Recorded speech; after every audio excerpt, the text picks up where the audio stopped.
1, 2, 3, swing it. Do you have an old sound tape or your favorite cassette tape that you want converted to CD or MP3 format? Do you need a demo CD, radio ad, a DJ or even a sound system for your wedding, birthday or special occasion? Then why not get in contact with KTR Records on 07931 152 448 or check out our website on www.ktrrecords.com. We have been in business since 2004 and also undertake community projects.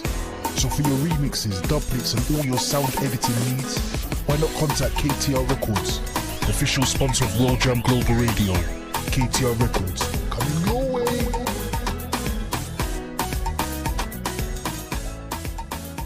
I was terrified about sharing the vulnerabilities of people with difficulties reading and spelling words. However, I could see the value in sharing, and I have taken the time to make some notes about this in my book, Dyslexic: The Silent Difference. You can get your copy now at www.a1tribe.com or amazon.com or amazon.co.uk. Thank you again, everyone, for your support. Red Promotions and Highly Blessed Promotions give you Tobago 2020. Tobago 2020, the ultimate carnival experience. Landing on Sunday, 23rd of February 2020. The all-inclusive holiday of a lifetime at an unbeatable price, starting from £1,349 for 7 nights, all-inclusive, with 10 nights optional. There will be fun-filled day and night events like the popular all-white party, pool party, barbecue boat ride, plus the carnival experience and much more. Music by some of London's finest: Courtney Melody, Commander B, D-Mac, TC Fords, DJ Matt and Euro Millions and more. So join us and let's live our best lives. For general inquiries, call 07729 190 026. For booking and more info, call SN Travel on 0207 254 0136. Quoting Tobago 2020. Sponsored by VibesFM.net, MrMighty.co.uk, SN Travel and World Jam Global. Do you like music like this? Great music all the time. Or like this? The music you love. Maybe this. Great music that makes you want to turn up the volume loud. Or life track like this. Especially where human life is concerned. Surely, sooner or later, people will realize that lives actually matter. Then you're in the right place. Keep it locked to World Jam Global, where music is harmony. Music 24 hours a day, 365 days a year. Yeah, you're my World Jam. Hotter than them. See live schedule.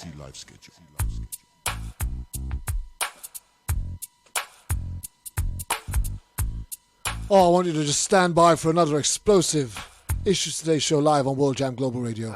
I paid for my crime. Please don't forget you can get us live on www.worldjamglobalradio.com/live. You can get us live on YouTube.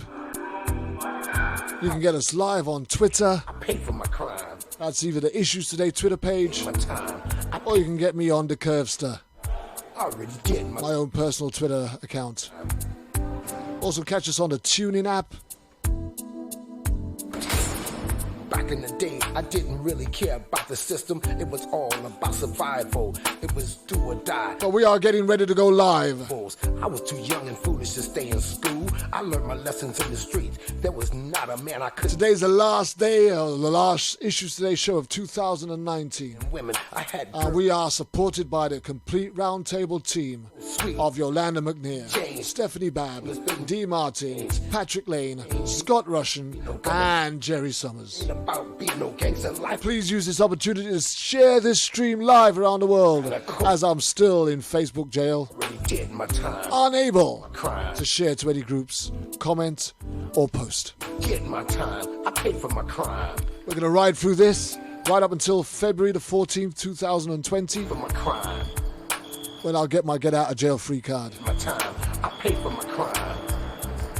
If you have been a follower and a supporter of Issues Today over the last 12 months, you will know that we have had a host of guests who have all had an opportunity to share their story. More drugs than Superfly, but I never got high on my own supply.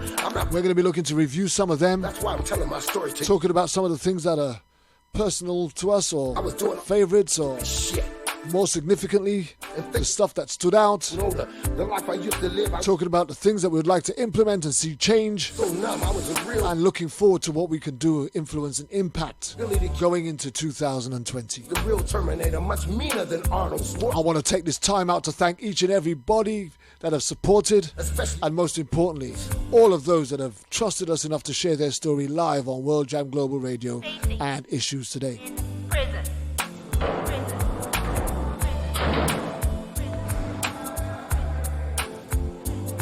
Already did my time. Today I'm going to honor our RoundTable team who has been ever present and have actually made this experience and journey so much more pleasurable and pleasing, My time. satisfying. My crime. Already did my time.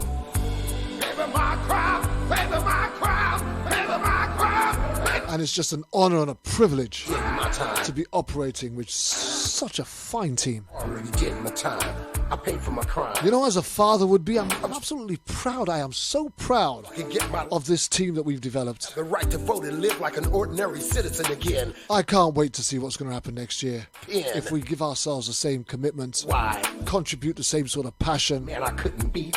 I was good with my hands and very quick on my feet. but most importantly, Women and women. all of our views and opinions would be absolutely worthless Getting money. if it wasn't for you who are the guests Things have who changed. come and give your stories, share your stories, expose your pain, No gun in my hand. revealing your vulnerabilities, Life is too short to trusting us enough trying to to open up your story live on the airways. already did. I just want to thank every one of you that have taken part in Issues Today the last 12 months. Already. And we look forward to continuing this partnership and journey next year into 2020. Already did my time. I paid for my crime. Already did my time. I paid for my crime. Already did my time. I paid for my crime. I was a drug dealer, sold more drugs than Superfly, but I never got high on my own supply. I'm not proud of what I had to do. That's why I'm telling my story to you and you. I had to repent, I must admit, I was doing all kind of stupid shit. Now sit back and think it over since I've gotten older. The life I used to live, I wouldn't do it again. I was young and dumb, my brain was so numb. I was a real Forrest Gump, but I was nobody's chump. Me and Billy the Kid had a lot in common. I was the real Terminator, much meaner than Arnold Schwarzenegger. I'd chew you up and spit you out like a real alligator, especially all you haters. Already did my time, paid for my crime. Already did my time. Already did my time. I paid for my crime. Already did my time. The opening statements are going on right now. He could be facing life in prison. Well, We want to give thanks and honor the best producer that we've ever had on Issues Today on World Jam Global Radio, this living here.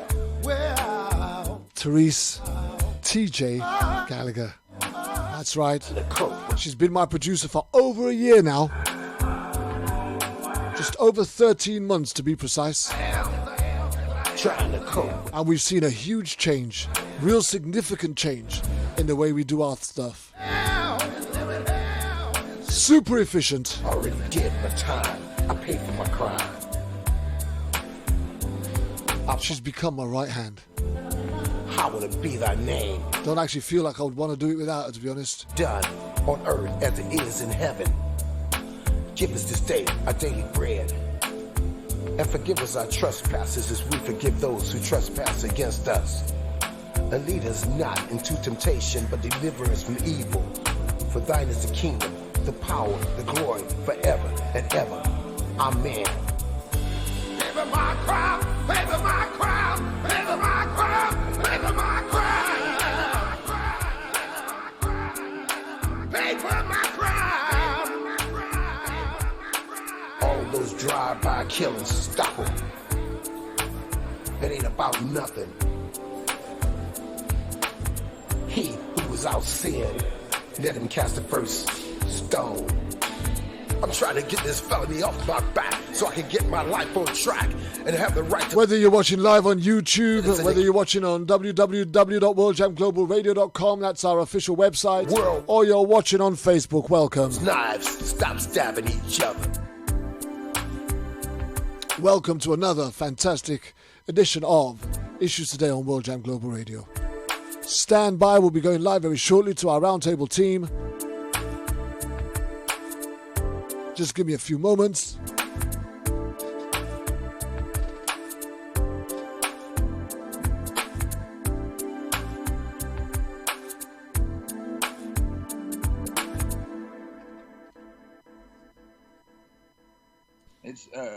It's for the people who are wondering why we're in the streets and we're outraged. It's basically a rundown of what's happened, and this is recent. And it's if you run, you die. Hashtag Walter Scott. If you stay and get arrested, you die. Hashtag Freddie Gray. Lay down while handcuffed, you die. Hashtag Eric Harris. Hashtag Oscar Grant. If you fight back, you die. Hashtag Trayvon Martin.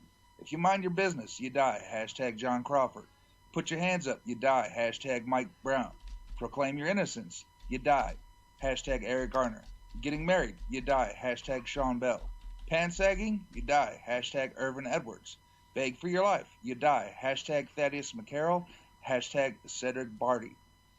Just alive at 12 years old outside playing, you die. Hashtag Tamir Rice. Be outside, you die. Hashtag Rekia Boyd. Be at home chilling, you die. Hashtag Katherine Johnston. Run into your home, you die. Hashtag Ramarley Graham. Injured asking for help, you die. Hashtag Jonathan Farrell. Be in a stairwell, you die. Hashtag Akai Gurley. Smoke a cigarette, you die. Hashtag Sandra Bland. You know, we can unmute. The more that I listen to this introduction, and that was Outlaw from Anonymous, who did that intro for me over 6 years ago. But hey, it's just as chilling now as it was then.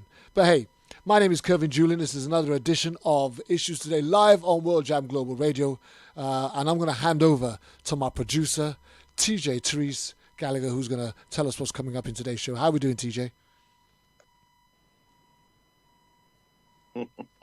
Hey, TJ, unmute. TJ? Oh, my goodness. Here we go. Sorry, boss.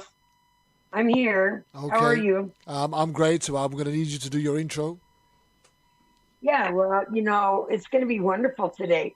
Our family of RoundTable will be joining us, and it's always exciting. We never have everyone together at one time, and everyone is here. We have Patrick Lane here. We have D. Martin with us. We have Stephanie. We have Scott Rushing. And then, of course, we have Papa Jerry Summers and the Mama Bear, Yolanda McNair. So, be led by you, our host, Kervin Julien. I think it's going to be a fantastic show. Almost sounded like you've already started the festive season, TJ. Well, Merry Christmas. Merry Christmas. Well, listen, first and foremost, let us just honor you, TJ, because the work that you do behind the scenes to get these shows ready, to get our guests ready, and the pre and post show support that you give to all of our guests is absolutely incredible. And I want to take my hat off. I want to salute you. I want to honor you for the work that you do for Issues Today and victims of police brutality and unlawful killing on behalf of Issues Today, obviously. But I couldn't do this without you. You are my right hand, and I love it. Just love having you on board. And bearing in mind that you are also a family member of surviving a loss of a loved one yourself, and the selflessness of you giving yourself to this. And I know it probably helps you, keeps your mind off some of the negative things that goes on. Healing for sure. Yeah, absolutely. We were talking about that just before we came on air. But yeah, it's a real honor to have you on board, TJ, and the work that you do. You. I salute you, honor you, and I really wish that I could do something else for you. But hey, it is what it is. We're all volunteers. Nobody gets paid for doing this, and this is what makes this so extraordinary. Is that we have a team of people that I'm going to be introducing very shortly who give their time absolutely free in the hope that somebody else can benefit from it. And that's... And it's a blessing. It's a total blessing to have the opportunity absolutely. to be here on the podcast. So why don't we just... Yeah, and I thought I'd bring in Yolanda. Yolanda to start out with this boss. And this, I briefed her a little bit. So let's just bring in Yolanda. Amen. And let's roll. Come on, let's roll. Yolanda, here we are. Hey, everybody. I'm happy and I'm honored to have been working with everybody for this last year. I could say for myself that it's taught me patience beyond what I already had, to be able to pick through the details and, be able to disseminate between garbage and information. One of the things that I started out telling people was that the police department's job when it comes to giving you information about an incident is misinformation. They give you so much garbage mixed in with a little bit of truth to keep you busy trying to figure out what's what. And over the course of this year, working with everybody and hearing their viewpoints and listening to their situations and how they're come through it and what they've discovered, it's honed my skill. And I appreciate that because it makes me better at helping people.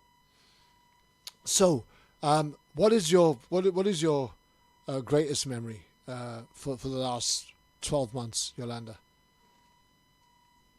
What stands out to you the most, do you think?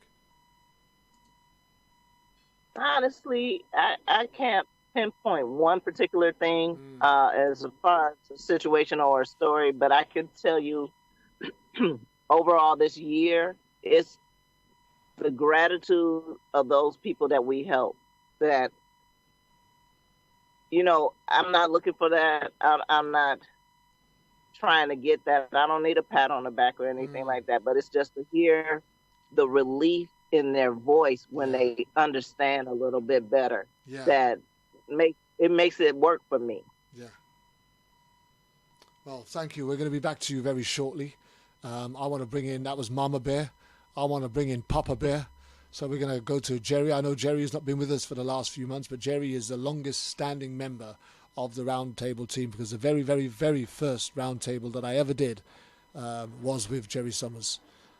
He's been caught up in some work that he's had to be doing, but we are so delighted to have Papa Bear back where he belongs. How are we doing, Jerry? Oh, I'm doing great, and what an honor to be here. And that's a big title to carry as Papa Bear. Sure, I'm that, but I appreciate it. Probably for me, the thing that stood out the most, Kervin, in the last year, and actually it's been over the last 6 years since I left law enforcement, and not by my choice, but by force, is the actual heartbreak of everybody on this roundtable and the loss that they've experienced. There was, as I was reflecting on that a couple days ago, I remember a public defender who's also a good friend of mine who rode with me one day when I was working, and he said, Jerry, I'm convinced that 98% of the people that are arrested are guilty of the crimes they're arrested for. And I used to believe that. Having left law enforcement and having worked with you guys and having done research, I've come to the conclusion that it's probably about 65%. And of that 35 or 40% that are incarcerated, I believe they're incarcerated wrongly. And that just brings tears to my eyes because of the profession and the legal staff that allow this to happen. We have a system in the United States that's supposed to check and be a balance and act, and that system is broken. Mm-hmm. And it breaks my heart because we see not only people of color that are treated inappropriately, we see people of lower socioeconomic status regardless of their color, and our legal system has come to the point that unless you have a lot of money, the chance of you actually getting true justice is very slim, and that just it causes me to stay awake at night, and it causes me to try to figure out a way to do that. And so often, I'm sure all the roundtable panelists will say, you feel like you're just a voice that's crying out in the middle of the ocean and nobody can hear you. Do you know, we did a case last week with Denise Fanning, and I'm quite sure I asked the team members to either try and find a way to refer her to you or Jonathan Newton or somebody, because the story itself was absolutely powerful, but we'll probably talk about that off air. But it's just great to hear your heart, Jerry, and your passion, and just know how real you are. And if, you know, our audience do not remember, my introduction will go again. Jerry is a former chief of police of Idaho, and he's also an author, so he understands what the police system should be doing, and he's quite disappointed that it's not doing it. So, you know, to hear from his perspective is an absolute honor, what he brings to this table, because he gives us an insight to what is available, what's accessible, what they can use, what should be used, and what's not being used, if that makes any sense. It kind of makes sense to me anyway, but yeah, if it makes any sense, that's where we're going with that. But thank you again, Jerry, and again, throughout the show we're going to be referring back to you, and I'm sure you're going to have a lot to contribute, as you always do, sir.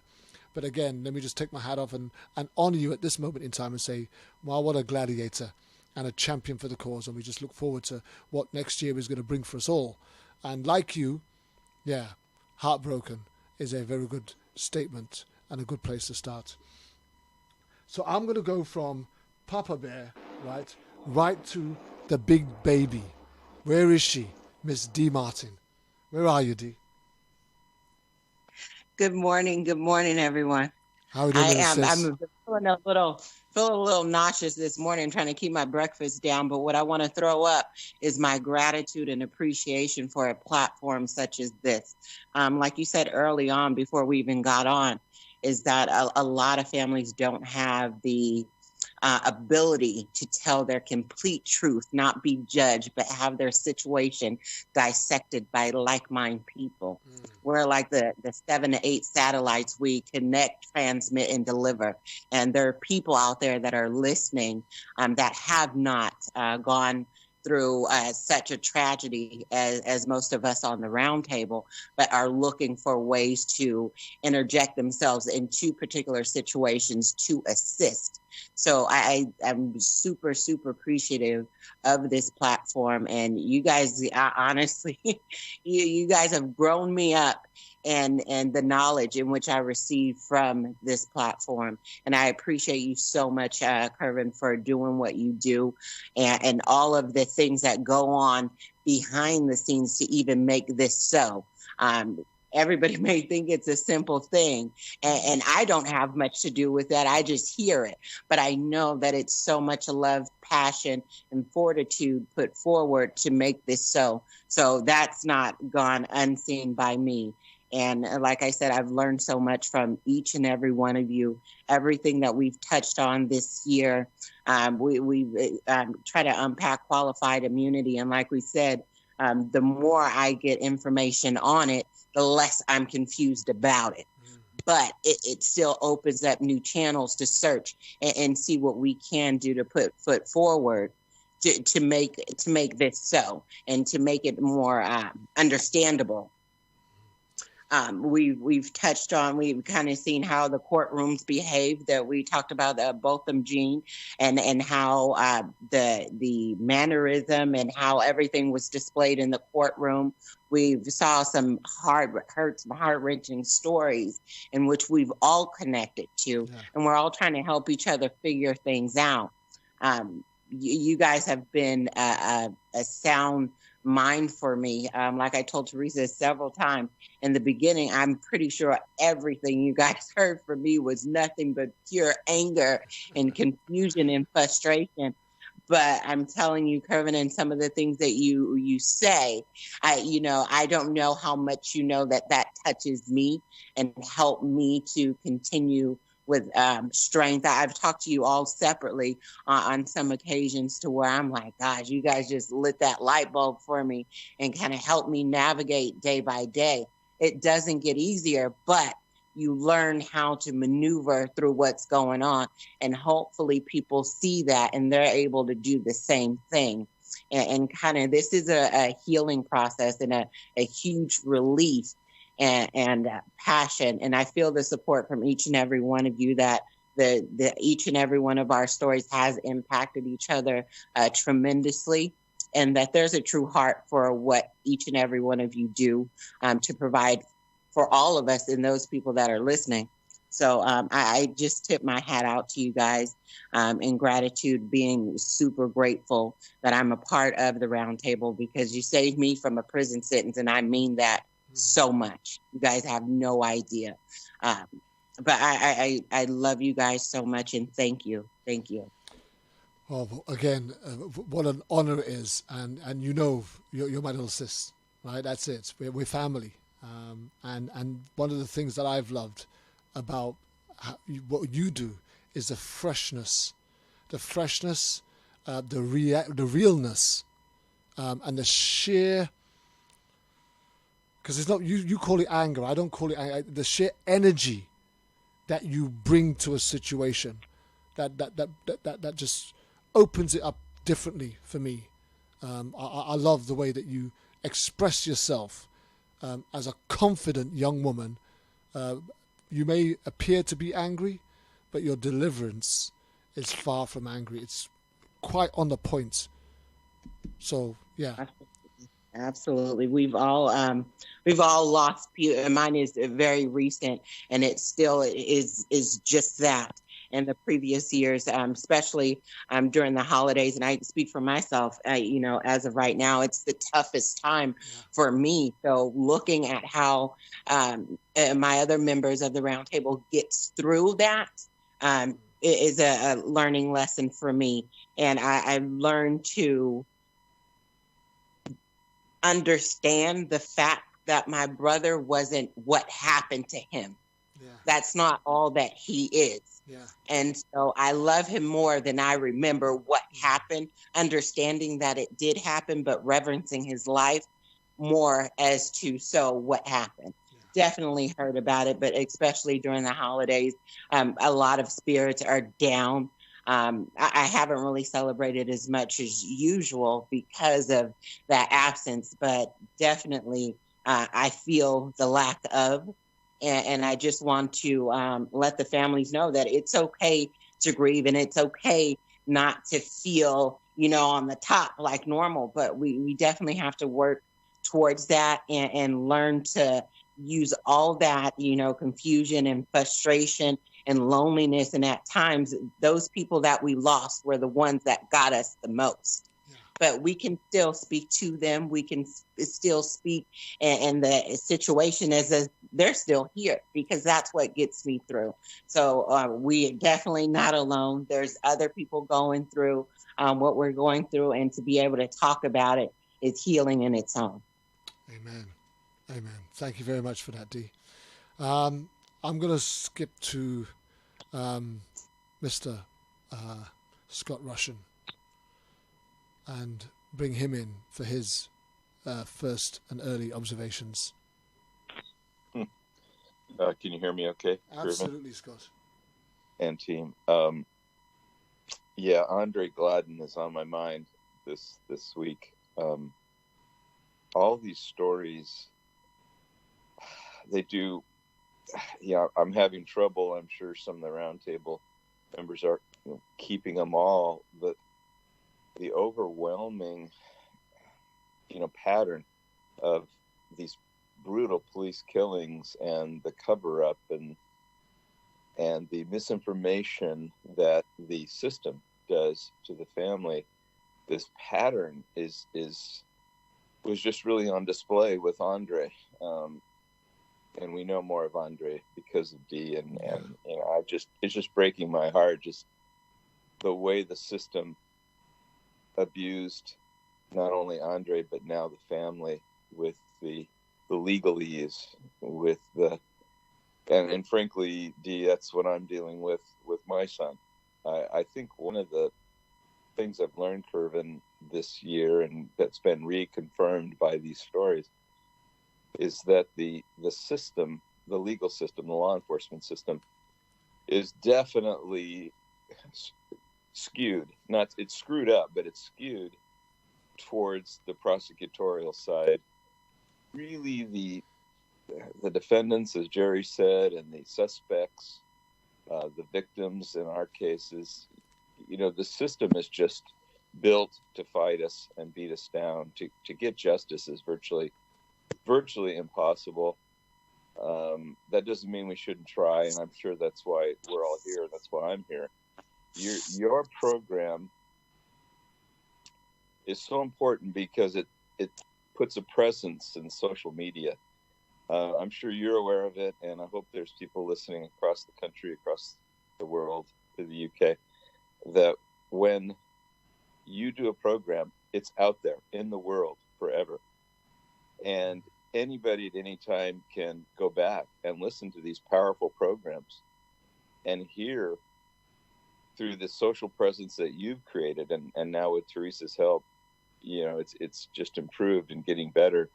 But you're the catalyst, and I want to thank you for your calling and your commitment, Kervin, to this case. And you guys know my case, and you know a little bit about Desmond Phillips, who was killed a few weeks before my son was killed by the same officers in the same small little town in California, which is a frightening fact in itself, that these cowboys are allowed to shoot first and ask questions later in today's world, but they are. But you're getting the social media, the voice that I wouldn't have had, from my letters and my calls, which are being ignored by the system. And so thank you for your calling and your commitment. And Kervin, really, you're the catalyst that puts us all together. I know you don't want accolades. I know you're not doing it for the pat on the back, but I'm giving you one because I couldn't do it. So, I'd want to, but I just couldn't do it. And you're able to do it somehow. So, God bless you for that. That's my summary comment for now. Thank you very much, Scott. The funny thing is that we would have never met you had we not taken on the Desmond Phillips case, because that's how we met you, through David Phillips. He was the one that mentioned he had another guy who's got a son, and we connected straight away, and that's continued since. And yes, I also want to honor you, Scott. I'm not going to embarrass you in public, but you reached out to me earlier this year and gifted me and blessed me in a way that you didn't have to, but I don't think you even know how significantly life-saving it was at the moment it arrived. And I'll say no more because you'll know what I'm talking about. So you are an exceptional man yourself, and I really thank God that you've come into my life. And what you bring to the show is the clarity, the calmness and the clarity, irrespective of the circumstance that you're in and the loss and the grieving that you're going through. There is just so much clarity when you speak, and what you speak on, with confidence and boldness. And truth. So again, we honor you and we thank you for being part of this roundtable team. And as this particular show continues to progress throughout the next hour and a half that we have left, I'm quite sure you'll have quite a bit more to contribute to enlighten us and give us some clarity on again. So thank you, Scott, for who you are and what you do, and being a part of this wonderful team of people that have just committed and given themselves to this wonderful cause. Thank you very much. Lastly, I want to skip to someone who I have no favorites here, but I do love this man, because this man has made himself so available whenever I have needed someone to step in, whenever. So I'm going to come to Mr. Patrick Lane. Well, it's great being here, and as Scott said so clearly and rightly, it's clear with certain people that they've been anointed and appointed to do a certain work. And Kervin, I can't express enough how grateful I am to you for what you're doing. It's tough. It's a tough job. The commitment that you and Therese show, the support that you have shown all of the families is unbelievable, quite frankly, and was quite unexpected. But at the same time, when it happened, it was exactly what I needed. It's been a year of unbelievable heartbreak. Listening and participating with these shows, but it's also been an incredible year of solidarity, of newly formed relationships with everyone that's on the panel that I'm so honored to sit alongside of. I believe that 2020 is going to be the biggest year yet. And we're going to begin to see some of the changes. For myself, I'm excited about what 2020 is going to bring this roundtable, and I just want to express my love and support and thankfulness to each and every member that is here with me and that I sit alongside of. Thank you guys so much, and here's to a great and impactful 2020. Well, Patrick, I again, another one that I just want to honor you, your commitments, your availability, your knowledge and information, in depth, on every level, is absolutely exceptional and a vital tool and resource that we use here on this show that I've come to rely on. I can always rely on you for stats and relative information that connects one case to another. Where you get that information and knowledge from, only God knows, but you have it, and you bring it in abundance with quality and again with clarity and a sheer brilliance of honesty that I can't put a price on. So again, we absolutely honor you 100%. And for me, having you as part of this roundtable, it just wouldn't be the same without you. So thank you very much for your commitment and what you bring. And last but not least, this particular individual was the last member to join this roundtable team, but by far not the least effective, because I'll just tell you this. What she has brought since she's joined this roundtable team is a real efficient knowledge of the system. Something that most of us didn't have in depth. I remember, I did a show with her before I met anybody else on this roundtable team. I did a show with her a couple of years ago, or it might have been even longer than that, but hadn't heard from her for a while. And then I got a message that she might want to do, a show again. She felt it was time we did it again. And when we did that show, I think the roundtable had already been formed, and we had a real good, tight group. And I did this show, and in the midst of this show, I was messaging TJ, we got to have her on the roundtable. We got to have her on the roundtable. And I got to be careful that I don't get this wrong again, because she'll pull me up and she'll whack me if I get this wrong again. So TJ asked her to join the roundtable after I was adamant we had to have her. And it's an honor to introduce our last guest on this roundtable. It's Stephanie Babb. Hi, Stephanie. Hi. Thank you so much, Kervin. What a wonderful introduction. Listening to everybody, there's not a lot I can add. I'm just still taken aback and honored and grateful to be here. And I love listening to what everybody says. It's a learning opportunity. And I think that what we offer, what you started to begin with, is the ability to pull the scab off a mortal wound that society has placed a Band-Aid on. And the families are bleeding out. And we are the first responders. We give them their voices back. And that's what we heard with the last show. And Denise, we give them that opportunity to share their experience, and in turn we share our experience, strength, and hope in that work towards getting justice for our families. Thank you. You know, Steph, you absolutely melted me, and your summary right there says it all. Why you are a vital member of this roundtable team. So again, I'm going to take my hat off. We honor you. It's a privilege to have you as part of this team and a member of this family.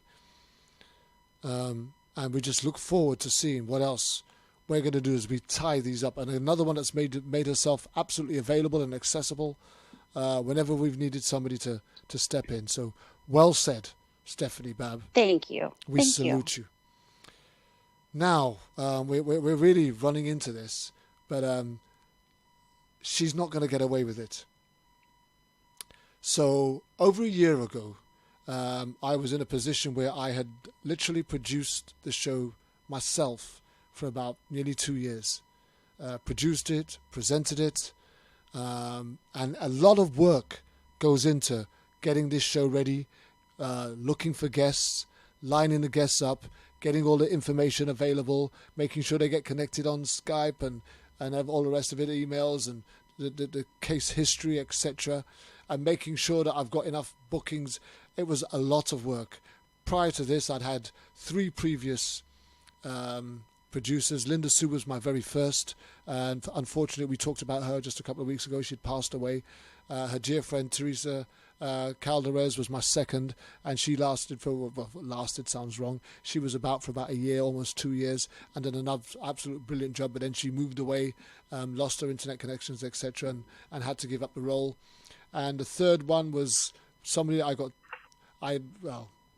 she was fine, she was okay, she did well, but there was some real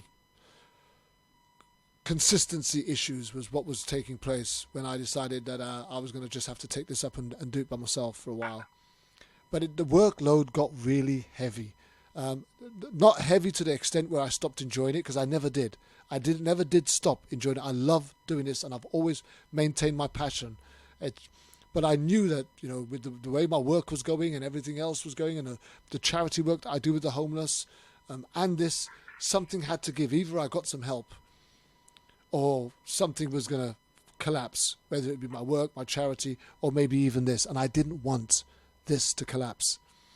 So I placed an advert, and I put it out there, looking for somebody who can step in and come alongside me, support me, and kind of look to become my kind of next producer, assistant producer, or whatever. And this particular individual responded very sheepishly, basically saying that they didn't think that they had the credentials, they didn't think that they could actually do it, but they would like to try. And as we spoke for a while. There's some noise. Somebody needs to mute. And then while we were talking, there was just such a genuine connection that was taking place. I kind of felt that this was going to be the person I wanted to work with. And I said I would help, I would support, I would teach, I would show, I would get it ready, I would do as much as I needed to do until they were comfortable enough to do it themselves. And boy, has she taken off. I couldn't do this show without her now. And I don't think anybody would complain if I gave her the hat of the best producer ever. And for me, I can't pay her any more accolades than to tell you that you are like the sister. You're like my sister. We've never physically met, but I feel like I've known you all my life. And I just want to introduce for a brief moment, for whatever time she has to share her observations, my assistant, producer, companion, riding shotgun all the time, Therese, TJ Gallagher. How are we doing, TJ? I'm doing really well, Bob. Thank you. Wow. That was quite an introduction. When I went to you and I saw that there was an ad for assistant producer, I just kind of chuckled at it. And when I called you, it was more like, oh, let's just see how far this goes, not thinking it would go very far at all. However, it's probably the most rewarding job I've ever done. And you're the best boss I've ever had. And the people that it comes down to what a beautiful healing process this has been for me. I getting involved and feeling other people's grief and pain. It was really shocking, even to this day, of just the abundance of brutality. And, I've met some great people. The people on the round table are so fantastic. And you really honestly do feel like a family. And when we gather, we just kind of flow. And it's just such a great thing. And it's a place where every single time the Lord comes in for a reason. Yeah. And I've noticed that. And I'm not surprised by it. So I know this is totally orchestrated by him, the man upstairs. Yeah. And amazing how you transfer it to us where we can put it out across the world, boss. Yeah. And I appreciate that you believed in me enough to train me, and I know you're still training me. I thank you. TJ, I might be training you in certain areas, but there are certain areas that you excel all by yourself. There are things that you do that I couldn't teach you to do. It just comes naturally to you. Your genuine heart, the way that you care for people, the detail that you put into connecting with people and making sure that they're okay, that they've got everything that they need, that they are ready. And then after the show is over, you actually get back in touch with them to make sure that they're okay, that they came through it okay. I mean, there are doctors and nurses and hospitals that don't give that kind of aftercare service once somebody has been through a thing, an operation or whatever, that you give to our guests who come on this show. Long after that they have been on the show, you are still in communication with them. You are still conversing with them. You are still supporting them. You are still speaking with them. There are things that I can't teach you to do, that it's just you. And I believe that the reason why you fitted into this so well was it was destined for it to be you. You are born to do this. I am absolutely destined. So the Lord wanted me to learn some things that I didn't know. And I learned that every single time. Yeah. Every time. I like going away with saying, wow, I never thought of it like that. And that's what the show provides for me, along with, like I said, healing. Yeah. Well, just a couple of comments out there. We appreciate you guys sharing your stories. Thank you so much. Love and respect. Letitia Barron says, thank you, Jerry, for your service. Wish there were more ex-chiefs of retired police chiefs to see the abuse of power that's happening all over. She goes on to say, I have met Scott Rushing. He's an amazing man and a great friend to have in working with justice families.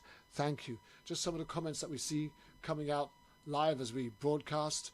And I'm quite sure that we'll hear some more messages and hear some more things from our audience as we continue with this show. But again, just to finish up with you, TJ, as I've said, I couldn't do this show without you now. It's almost like, the Kervin and TJ show. So it's not me, it's us. And if it wasn't us, somehow it just doesn't feel right. So, it's an amazing journey and a relationship I think that we've all had with each other. And since connecting, especially over the last year, it's just become so much tighter. I love you all. Absolutely. I agree with you. Yes. And it just completes a reason for me. I have reason. Okay. There is some rattling and some banging going on your end, TJ, that you need to put a stop to. I'm trying to get these earplugs to take my ears off. Okay. And they're wireless, And oh my gosh, do I put tape over it? I don't know, but hey. Well, I'm going to, so you don't hear it. Yeah. So here's the thing. Let's just start to open this up as we start to look at it. So here's the first thing that I'm going to put on the table. It's that time of the year. It's Christmas time. Everybody's about to start getting ready to celebrate family, being together as a family.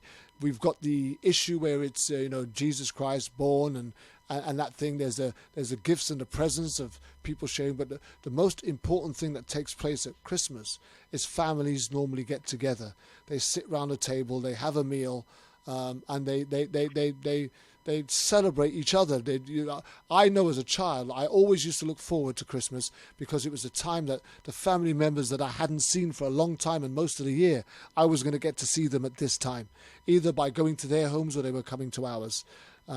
As you get older, it kind of changes because families start to move away and start living in different places. So it becomes that thing where you know that that's the one time of the year families coming back to mama's or grandma's or somewhere, and we're all going to get together and we're all going to sit around and eat a meal and have a drink together and talk about what our year's been like and all that kind of stuff, and it's great when you catch up with friends or family members that you just haven't seen for most of the year, and here's an opportunity over a beer or a dinner or something, while the children go and play out in the yard or out in another room. The adults get together and start talking about all sorts of different things. Oh, look at Maisie, hasn't she grown well? And there's always that auntie that comes to kiss you with the beard, right? If you're a man, you know what I'm talking about, right? There's always that auntie that's got a beard that wants to kiss you and rub her face into you. And that's the one, as a child growing up, that's always the one that you dreaded, I don't know what it is for you ladies, what you fear or dread at that times of the uncles that would come round to visit and make a real fuss of you. Maybe it was the gifts or the presents that you enjoyed or whatever. But Christmas is a real time for family. But I'm just wondering, for all of those families that have lost loved ones, is it the same? Do they celebrate? Do they celebrate the same, or is there always still that emptiness, that something or someone is missing, almost as if it's a half-hearted celebration? Let me go to Yolanda first.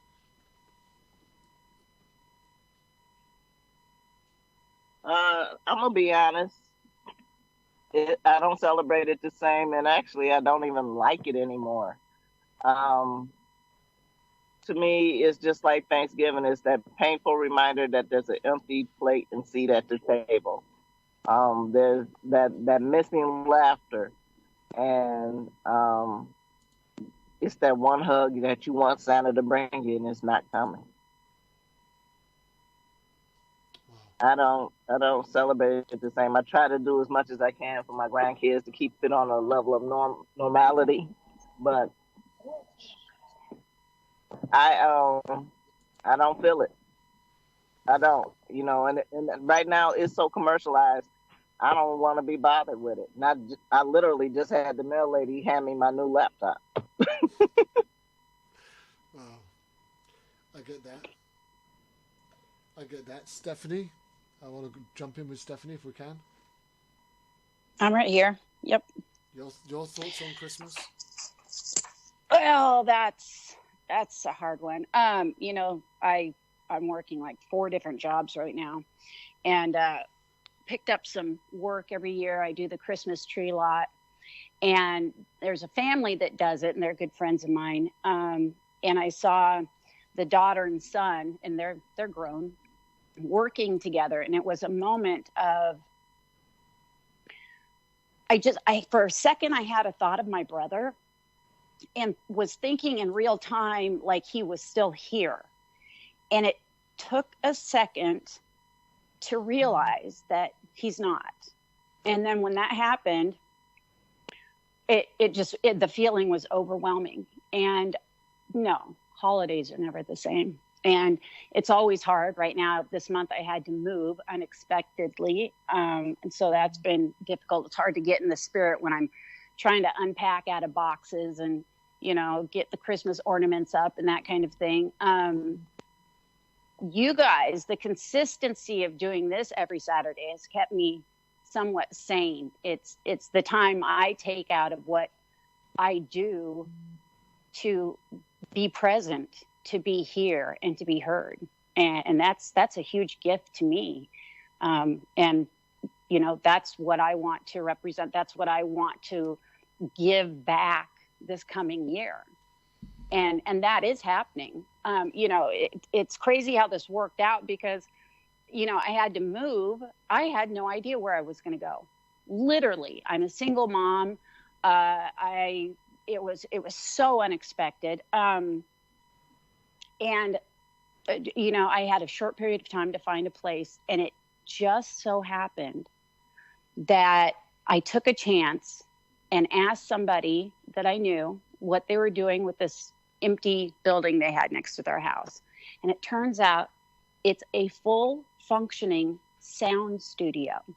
So my daughter and I have moved into one half of the sound studio, and I am hoping to utilize the rest here soon. And it's amazing. It's a miracle how God has worked in my life. So I'm looking at the small things. I'm taking appreciation in the fact that I'm in this amazing place I would have never found if what had happened to me hadn't. It's amazing. And that's what I'm grateful for. And I'm grateful for you guys. Thank you very much, Steph, and thank you for sharing that. Christine Lee Rose, awesome show that we did with her not so long ago. She says it's not the same. It's thoughts of what should be. I hear that, Christine. And yeah, it was an absolute honor to do your show as well. Let me go to Scott Russian. Christmas still the same for you, Scott? I have to agree with Yolanda that I'll be honest too. It's definitely not the same. Something Stephanie said programs ago is stuck with my mind, and we should revisit it next year. And that's the stigma. The word is stigma of losing a family member to police officers. It's not like the child died in a car accident or from a health-related issue, and or even a child who committed suicide. I've had friends that have suffered that. Yeah. This is the police killing a loved one. In my case, a 34-year-old son who had one traffic ticket. His entire criminal history is one traffic ticket. I've had 3, so I'm 3 times more likely to be killed by police in that criteria than my son who had one traffic ticket. And the DA called that one traffic ticket, Kervin, a moderate criminal record. A moderate criminal record in his recap of the justification of the killing of my son. My son had a moderate criminal record. Wow. One traffic citation. He could have added, and Mr. Rushing's father had 3. So watch out. So watch out for him. Yeah, he's next. Yeah, you're next, Mr. Rushing. One thing, I'm not. I don't want to be a downer, but when I show up at a holiday party, the conversation actually quiets down when my wife and I show up, because it's like you can hear people whisper, you know what happened to Scott? You know what happened to Paula? Their son was killed by police. Oh, really? You get this current of that stigma, silence, and they don't mean to be. They don't know what to talk to us about. Yeah. So I'm like a skunk at a picnic. You don't invite me to your party, because even if I try to, and I always am, I try to be polite and I don't vent about my. Unfortunately, you become a victim of their own inability to cope with what has happened to you. It's true, and I I just kind of uninvite myself to the typical get-togethers, because I have a couple friends that have lost children, and we tend to have that in common. But no, you don't feel happy. You can't, as a parent who's lost a child, you don't feel joyous. That child is on my mind all the time, and it's like it's a stigma from those that are around you, including my family, and they can't help it. It's just one of the ripples that affect your life. So the holiday seasons are, when people say, "Oh, hope you have a great family holiday and enjoy your family," I know the Roundtable's going to agree. Yeah, we'd love to, but the police have taken away, part of our family in a violent manner, in my case and the others. And so, yeah, it's hard, Kervin. I'll leave it at that. It's hard. Thank you again for being honest and sharing that with us. Patrick, you're an uncle. You lost your nephew. So, I tell you, it was your sister's child. So, as the family gets together, what's Christmas like for you guys? I have to agree with the panel. Holidays are not the same at all. There's always the glaring presence of that hole that's in our families, that, as Yolanda talked about, that hug that you want, that is not going to come, that person that you would love to see, the person you would love to see walk through the door most is never going to walk through that door again. So that seems to smear any holiday, any family holidays that we've had since Taylor's death.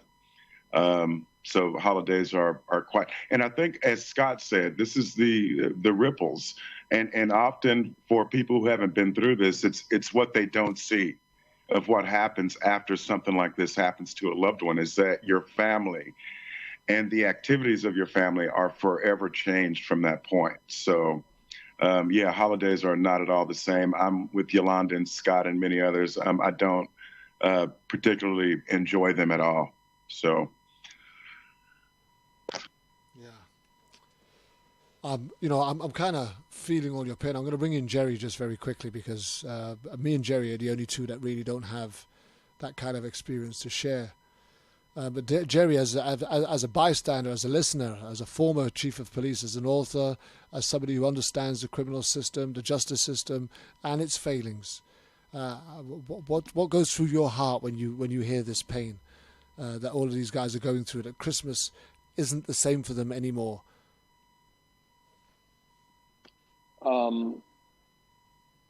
I understand that it can't be the same for them. I don't understand the type of emotion and loss that they experience. I mean, I lost a son to an automobile accident in January a couple of years ago, so I understand the loss of a child, but I don't understand the loss of a child due to the arrogance or at the hands of somebody else.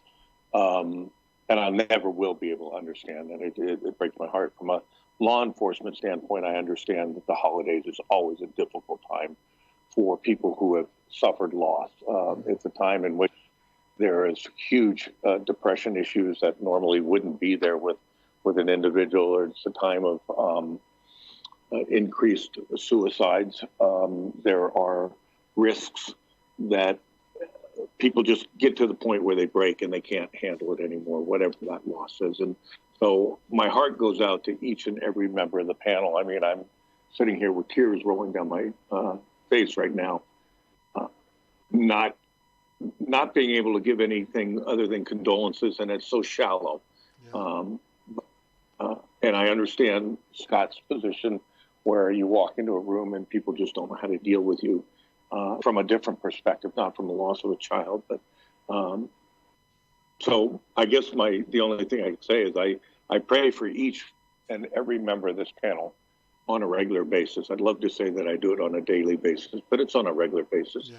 And I wish there was something more I could give other than I am so sorry that career that I gave my life to has been so abusive and so arrogant in some of their approaches. And Scott's right. I mean, it is typical for law enforcement the minute somebody like taken to victimize the family furthermore and it's wrong. They shouldn't. And I'm a strong component and a proponent for transparency, and we just need to be able to open up what's truly going on, because law enforcement has demonstrated they will not police themselves, so somebody has to do it from outside. Jerry, thank you for being so frank and honest, genuine. It's absolutely, again, it's just the caliber of man you are. So we really do appreciate that contribution from you. I just want to just bring in TJ very quickly, who also lost a son. And I'm just wondering what Christmas is going to be like for her as she gets ready to celebrate as we shut down for this time, for the Christmas until the new year. What's Christmas going to be like for you, TJ? Oh my gosh, it's never been this ever, and it's been 15 years. So I don't anticipate it to be the same.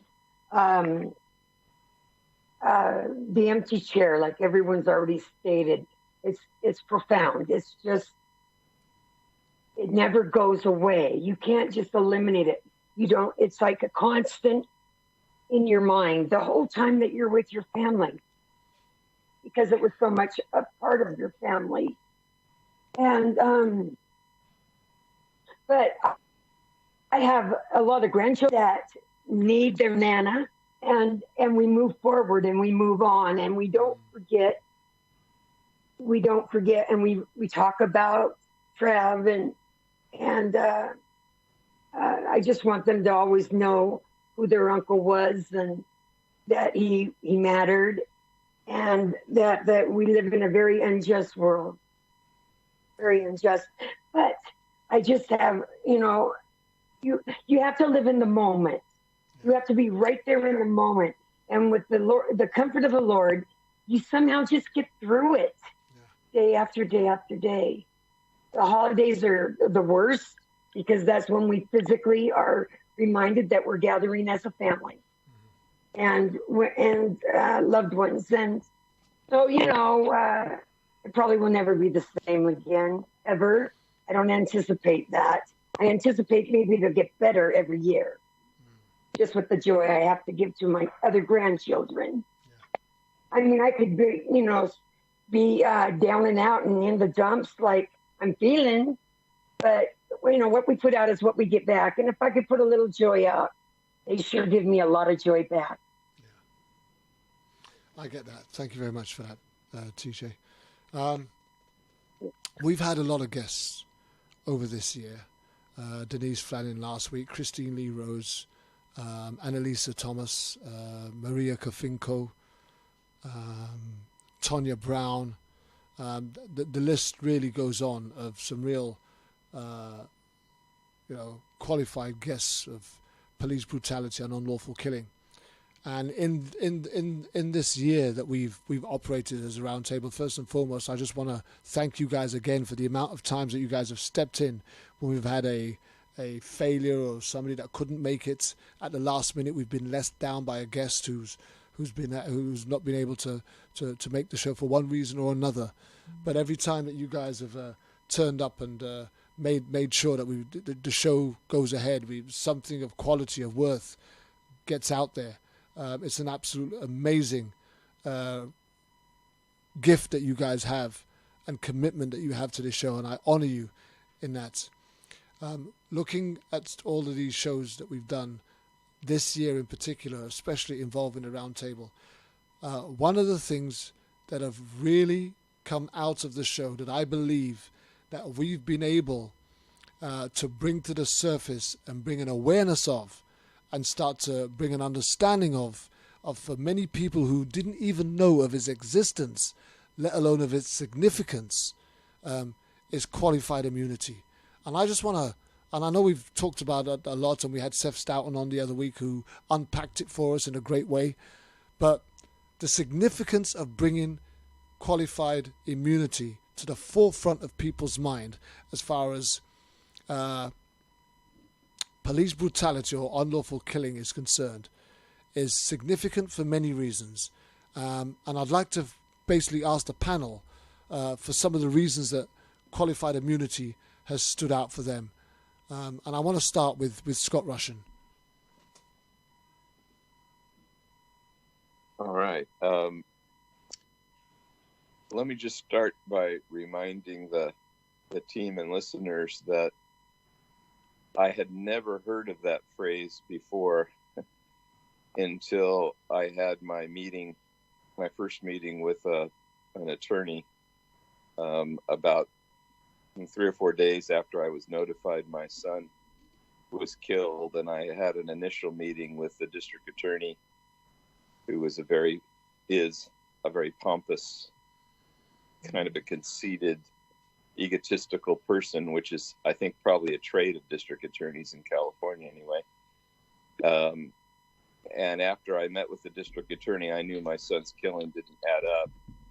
So I notified him I was going to get an attorney, and because I had rights and my son had rights, and I wanted to see what they were. And the first thing my attorney said, Kervin, was, well, Scott, these officers have qualified immunity that killed your son. And I'd never heard the phrase, and I didn't. Qualified immunity. I said, is that some type of a legal, Latin phrase, like caveat emptor or something? What does that mean? And he said, basically, they can get away with murder. And I said, what? And he goes, yeah. Under national law in America, the officers can shoot to kill at any time for any reason, anyone. Even if they kill the wrong person, they can say, we're immune because our job qualifies us for immunity. We can legally make mistakes as an officer. They can do that. We as private people, no, of course not. But because you strap on a gun and then put on your uniform with your little shiny badge on, you have the right to go out and use that firearm. I mean, you're given the firearm, so by the system, and you can use that on someone, and they're qualified for any acts, whether they're deliberate or accidental. They're qualified for immunity. So I'm sitting here listening to this, and I'm grieving. I'm numb from the loss of my son, and then I'm explained that I really have no legal rights. So, we can sue. Obviously, we are, and other people have, and you've heard the stories, very little success basically overall. The Valenzuela case, Mariko Finco and her team, had some success with the Anaheim PD a few days ago, but we'll see how that goes. And I hope they get the judgment, because I feel a mood, Kervin, that there's starting to be a mood because of programs really like this, the social media presence of Issues Today and our RoundTable, and people, following Cop Watch and Rick Hill's work and Disarm the Police. And the word's getting out that there's a violent streak through law enforcement, some kind of pathological illness that within law enforcement that attracts men mostly, and probably some women, into the career because they want to use guns. They want to use, they're just kind of violent people, and they can't do that in regular life, Kervin. So they can get a uniform, get a job, get a pension, and get a chance to use these guns and toys and tasers and dogs and pepper spray and batons and chokeholds, and they learn all these violence. And as Jerry would say, and I mean, policing is like 95% communication and 5% probably action. But the training is bass backwards. It's 95% kick butt and 5% communication and protect the life of the suspect as well as your fellow officers. So that's here I'm rambling and venting. But anyway, I'll wrap it up at that. I mean, I've learned a lot. This qualified immunity, it's got to change. It's frightening. It shouldn't be blanket. It just is unfair. It makes no sense to give someone 100% absolution in advance for any mistakes they may make. It just sets up this chaotic, violent tendency. It just facilitates the violence of Kervin. I'll leave it at that. Here's the thing. I wonder if there was such a thing that the world turned around and said, well, in life, you can just go ahead and make yourself some mistakes and there'll just be no consequences. Just for a while anyway, because we've just put this stuff in here. Because what we really want you to understand is, if you actually don't realize what law you're breaking, we can't arrest you. So I've just walked into a store and I've robbed the till. The guy who's worked hard to build his business. I've walked in there at gunpoint and I've robbed his till.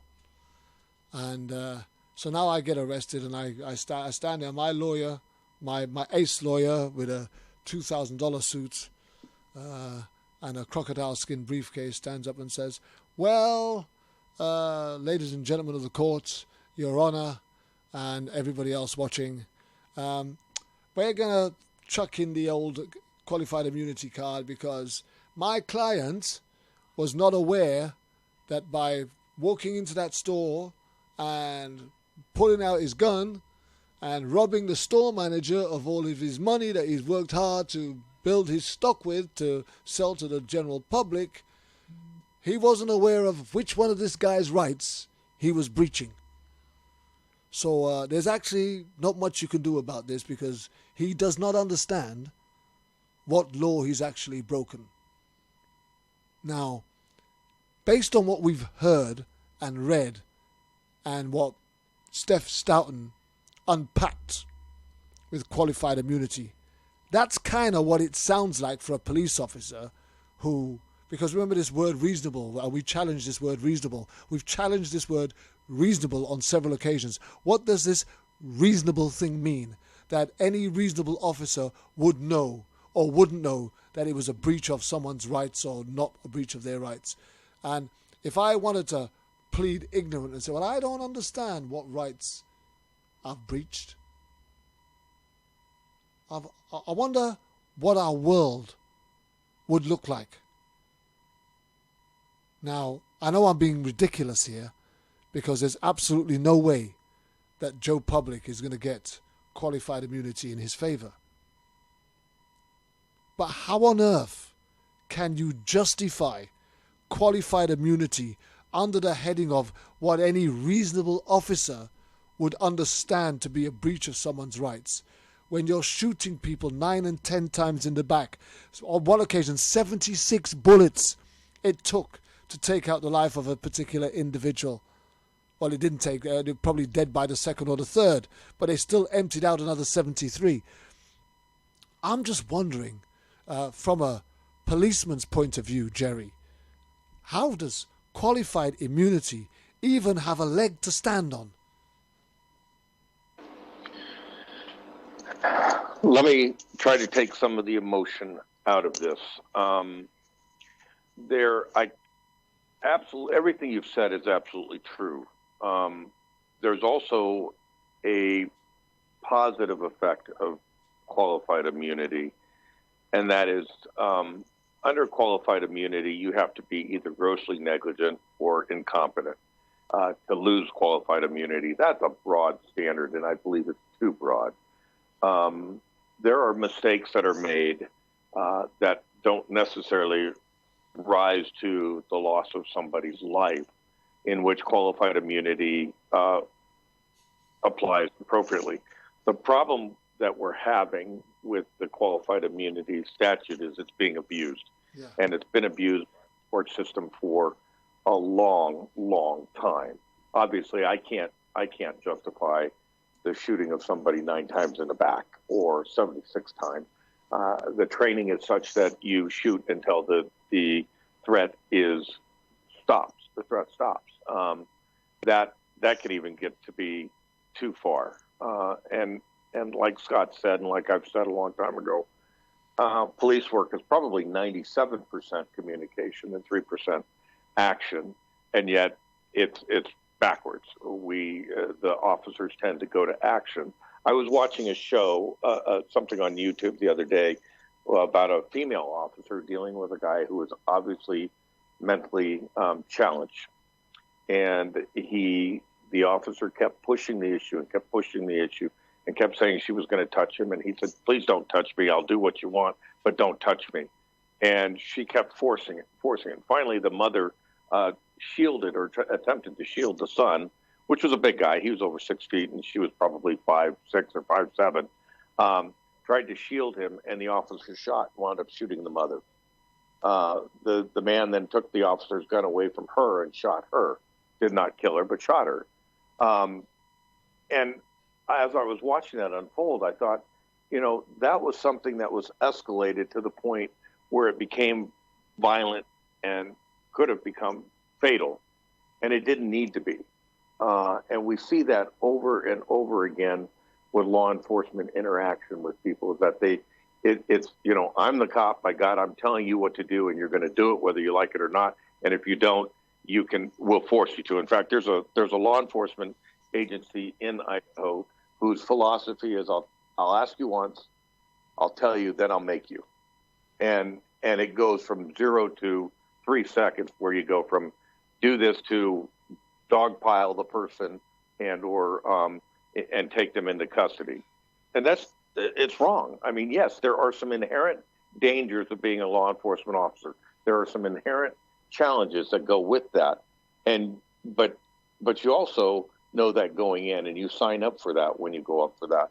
And the use of lethal force or the use of extreme force has that continuum that every department has been minimized so much that now it's almost a right that if you don't do what I tell you to do, then I can make you do it.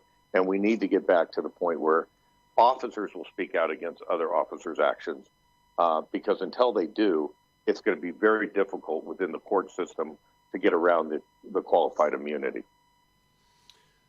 Yeah, the bottom line is, even biblically, it talks about when I think about the operation or the procedure of a relationship with God, and I don't want to bring faith or religion into it, but God, you don't get away with consequences. You can't mock God. You can't just sit down there and do wrong and expect God to clear you of every mistake you make.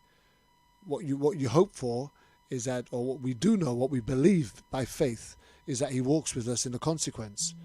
And that's the lesson of life that we learn, right? As a parent, your children mess up, you know they've messed up, so you walk with them in that consequence. You go to court with them, you go to the police station with them, etc. They give their statements. You love them back into your family. You tell them that it was wrong. You don't do that again. Sometimes you put down some stricter boundaries. You do that again, then you're out the house or whatever.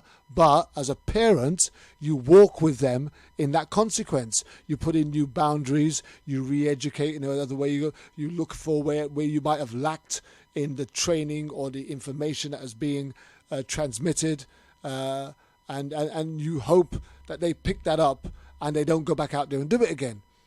And that's surely the lesson in life that we're supposed to have, where if a police officer makes a terrible mistake where he kills an innocent individual who is not in the pursuit of criminal activity, that they are still held accountable. They raise their hands and they say, made a mistake. There are consequences, but you wouldn't have a problem with the police force walking with them in that consequence and saying, well, hang on a minute, did we train him well enough? If we didn't train him well enough, then we need to take some of that responsibility, and we need to make sure that we give him the additional training that he needs if he is to stay in this job and profession. Now, one of those consequences, though, very easily could be from that profession. Yes. And that's not happening. And using your scenario, Kervin, if every time we made a mistake, God killed us, how many of us would be walking on this earth? We'd all be dead. Right. So it doesn't give law enforcement the right that when somebody errs to take it to an extreme level. Yeah. there are steps, there are procedures, and there are correct actions that are being overlooked in an effort to defend the actions. And part of the reason that the agencies are defending these rogue officers, if you will, is because they're looking at the civil liability themselves. Yeah. The way to do that is you remove that officer so that doesn't continue. Yes, there will be a civil liability. We make mistakes. If I'm driving down the street and I've had too much to drink and I wreck a car and I injure somebody, I'm going to be charged with involuntary manslaughter. Absolutely. And as an officer, if I'm driving at a high rate of speed and in pursuit of somebody and I fail to follow the correct procedures and I injure and kill somebody, it's absolute immunity. Funny you mention that, because I remember the case of Brandy Rogers. Was it Peyton Rogers, right? Well, it was her daughter. She was the one that... so that was a cop car coming through a red light at speed and crashing into the vehicle and killing. Correct. And there was no consequence. Yet at the speed they went through the intersection, one of the things we're told as officers when you're running code, that's what it is, lights and sirens, you are to do so with due circumspection and safety for the general public. Yeah. And you fail to do that. Accountable. You have to be accountable. You do, but the first defense to that is qualified immunity. Yeah, unfortunately. And very rarely will the agency remove that officer.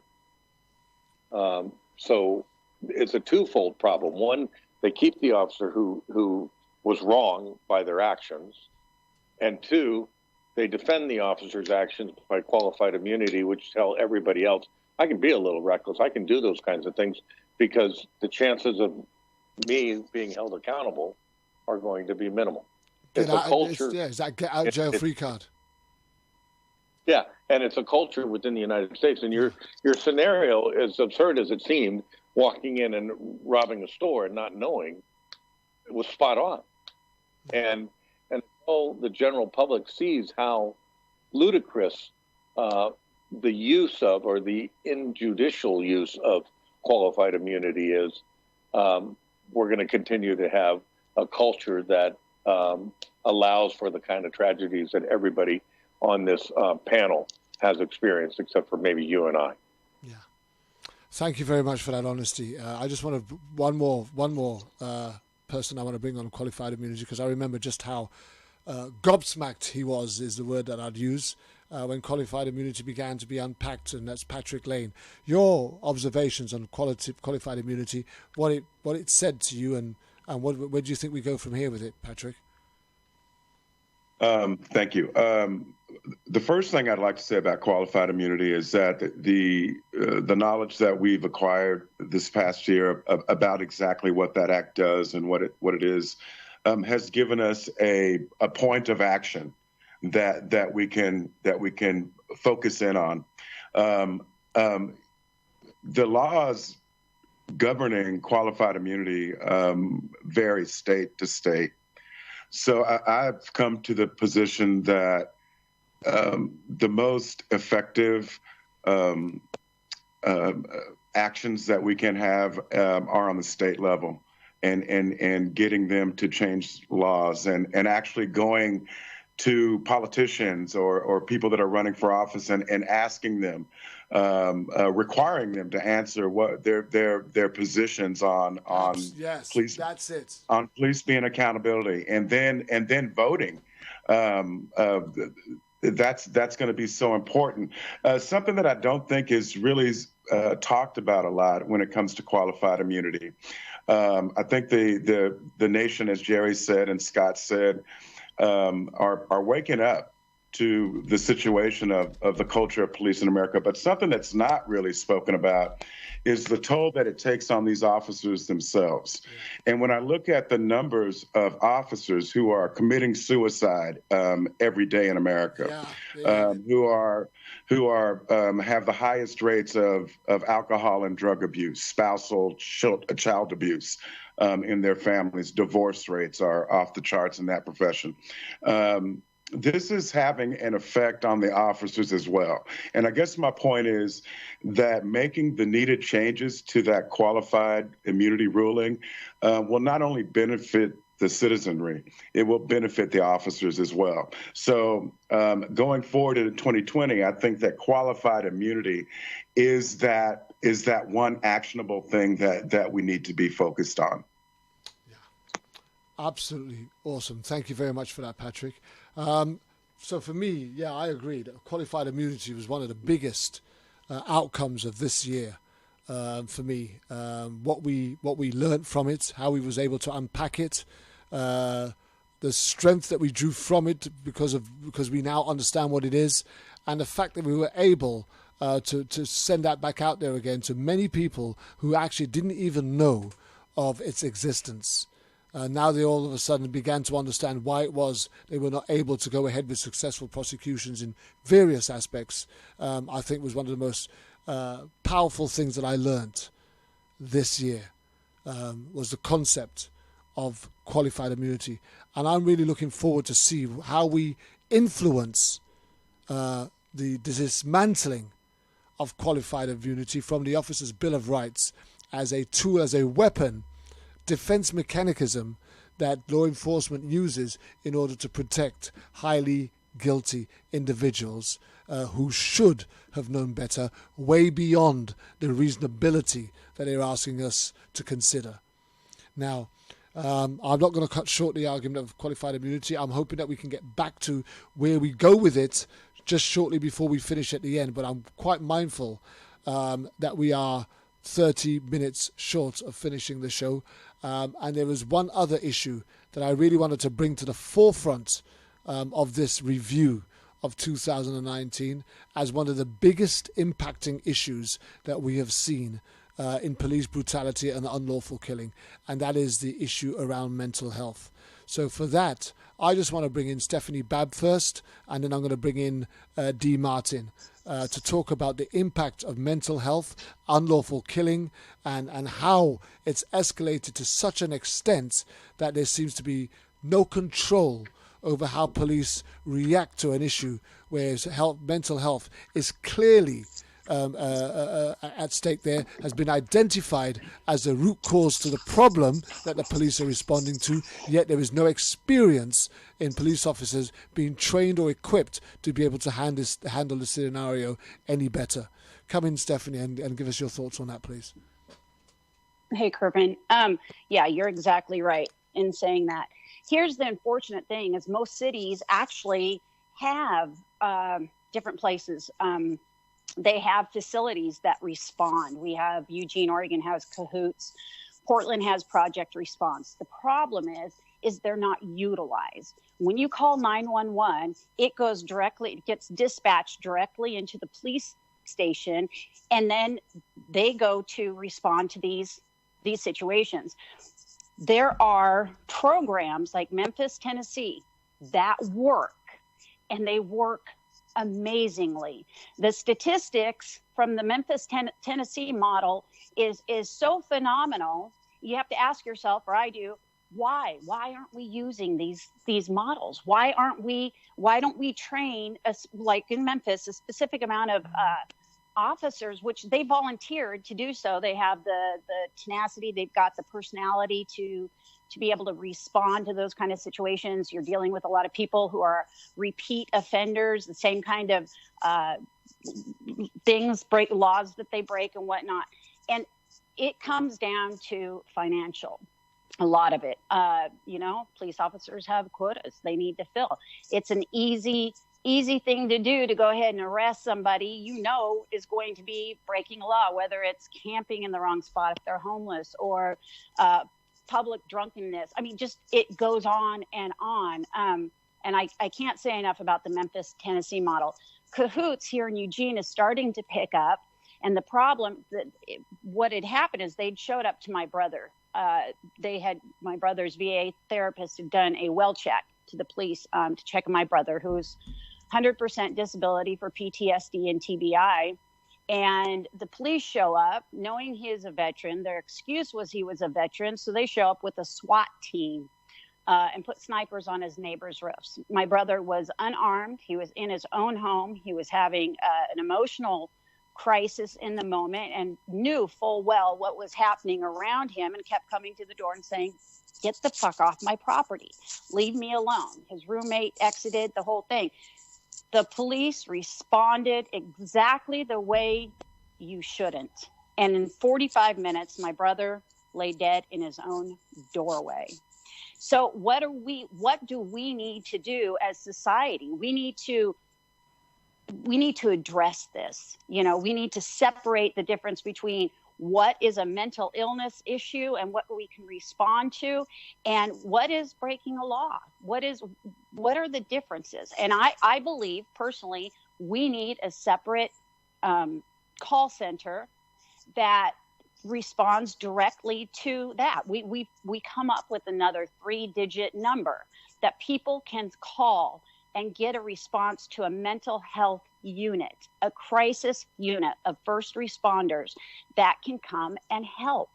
And if they need help beyond that, then the police can step in with force and aggression and all those things. But this is not helping our society. This is not helping, and it's getting worse. And it's up to us to do something about it. Absolutely. Thank you very much for that, Steph. I want to come in with Dee now, because with Dee, Andre Gladden was not just struggling with mental health issues, and he wasn't just having a mental health crisis. He had already been taken to the hospital.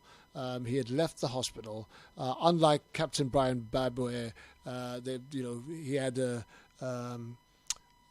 counselor speaking to him on the phone, trying to calm him down, and they were trying to get some additional help. With Andre, the case was slightly different. He was picked up, he was taken to a hospital, he let himself out. The police knew who he was. There was a real knowledge that there was a mental health related issue here, and yet it wasn't long before Andre Gladden was laying on the floor dead. What is your perception of how police respond or react to mental health related issues, especially Dee, as you are still struggling to come to terms with the loss of your brother? Now, my perception is overall, it is not something that is a part of their initial training. That is a whole separate department of training, a whole nother avenue for training. So as it stands for me at this moment, they're not trained to do the job that they're doing now, let alone receive additional training to be able to comprehend what type of individual they're approaching.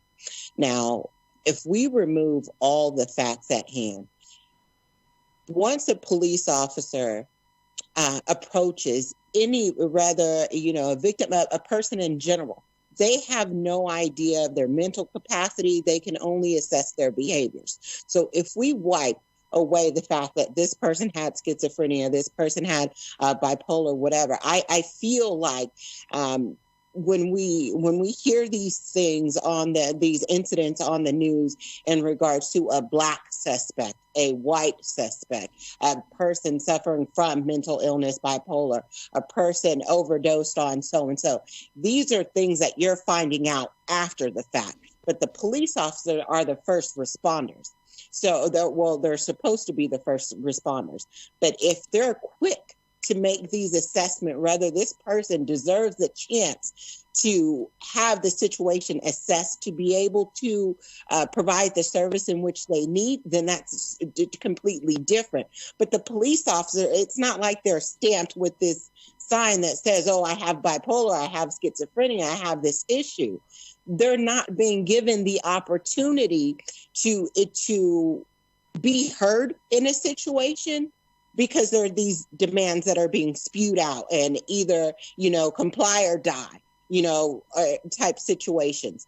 So even if we get certain situations where you have a third person that is advocating on the behalf of one of their family members or loved ones that are being approached by law enforcement, they're at this point not advocating, but they're intruding on a police investigation. So now that they're considered some sort of threat to the situation on top of what the officer already assumes himself to be in a life-threatening situation, because this person is behaving in a way that he doesn't understand. They know they are not equipped to deal with it. I do not believe that they should be the first responders onto situations like that. And I don't know the actual protocol or guidelines as to the way the calls are initiated, what information is being transmitted to the police department so that they can arrive in a specific manner, but they're not arriving with the mindset to serve and protect. And if they are, who are we serving and protecting?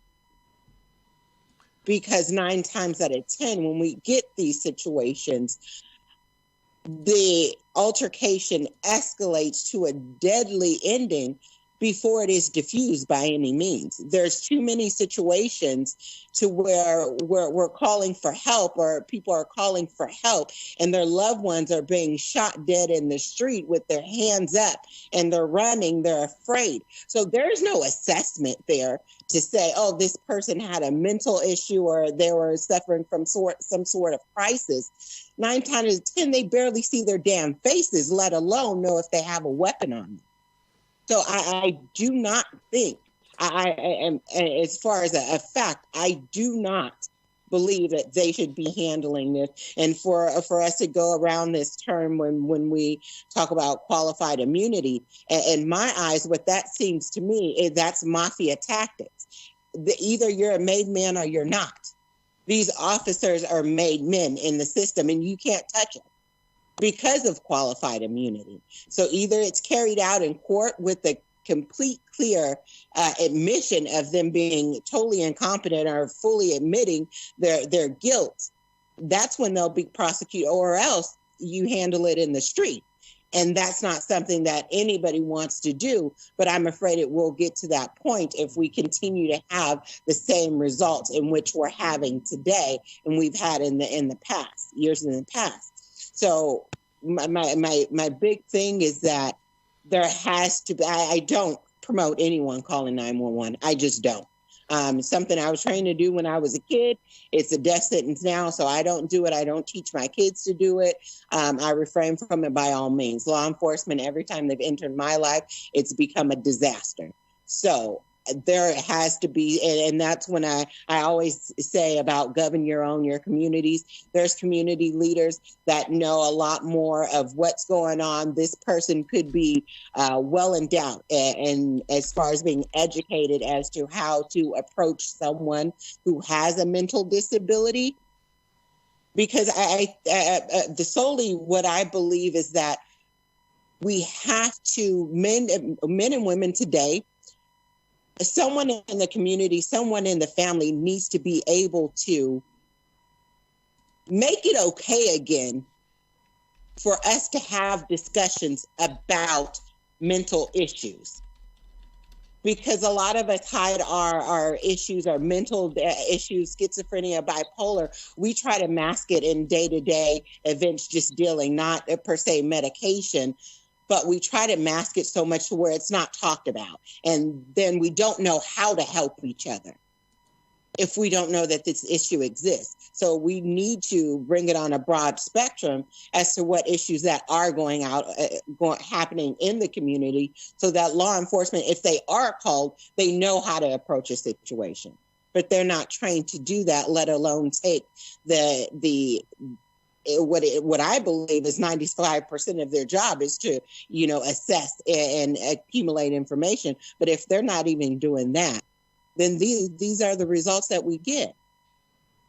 So to answer your question, it's a huge disadvantage, a huge breakdown when we have law enforcement come into communities that they don't know and they don't understand and don't know how to access.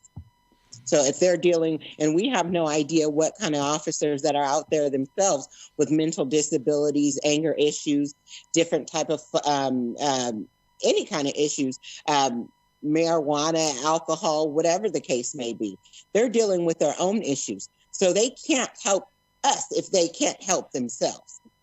So a lot of these officers are walking around diagnosed and don't even know it. And so how are we going to get help if they can't even help themselves? Yeah, absolutely. So we have a case. I'm just going to read this out very quickly. It was back in 1999. A man was returning home from a pub in South Hackney carrying a plastic bag. In a plastic bag, it had a table leg that had been repaired by his brother earlier that day.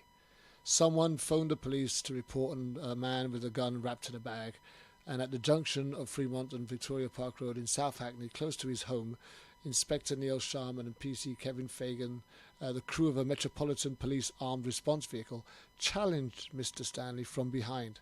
As he turned to face them, they shot him dead at a distance of 15 feet. It's amazing when we hear the contents of a story. And by the way, it was originally an open verdict in the High Court, but then it was then eventually ruled as an unlawful killing, and they were tried for unlawful killing. I keep saying this. We've gone through our civil rights and the mistakes that police have made here in this country. I do believe we have a much better police force in the UK for it. But I'm struggling to see why and how the police are not learning from their mistakes. And I can totally understand the frustrations of many who continue to protest in violent and extreme ways when they don't get any answers. I just want to very briefly go back to Jerry Summers as a former law enforcement officer and somebody who has I've got a lot of respect for, and somebody who has an understanding of how the processes within the institutions work. I want to ask this question. Why wouldn't law enforcement consider utilizing a trained and qualified body who knows how to operate and work, calm down and communicate with an individual who's in a mental health crisis than send somebody armed with a gun and a brainless morale?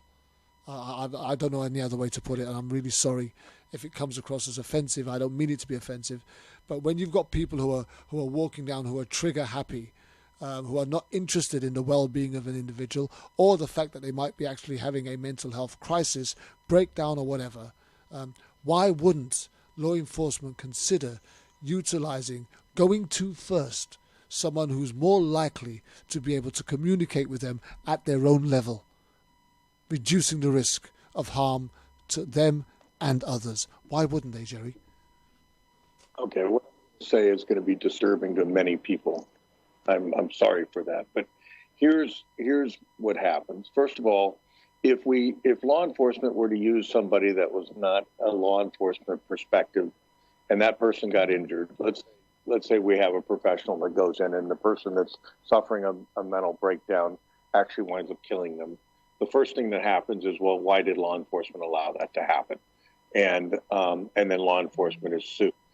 That doesn't say we shouldn't be utilizing it. The real problem that boils down with mental health is that we are trained to deal with it, and we're trained to de-escalate it, and we don't do it. And we don't do it because of the fact that it is time-consuming, it is emotionally draining, and it's much faster to take an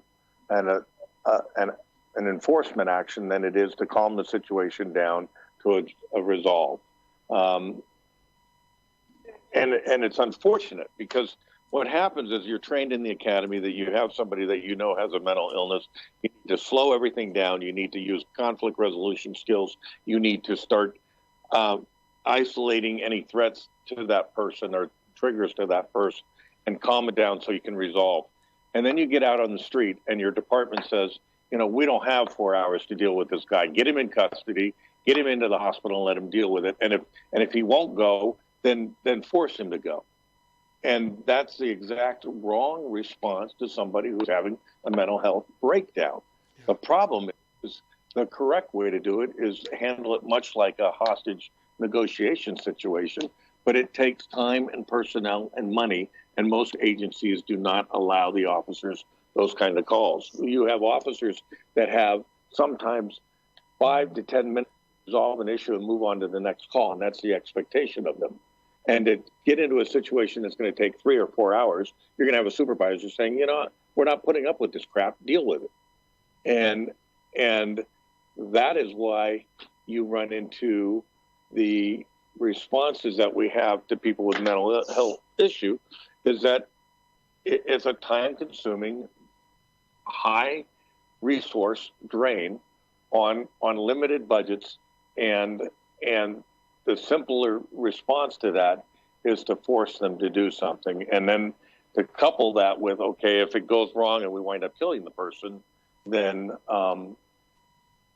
you have the qualified immunity statute to protect you.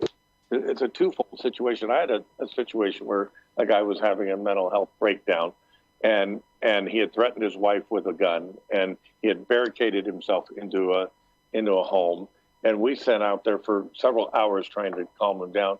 And finally, I made the call that we were just going to leave.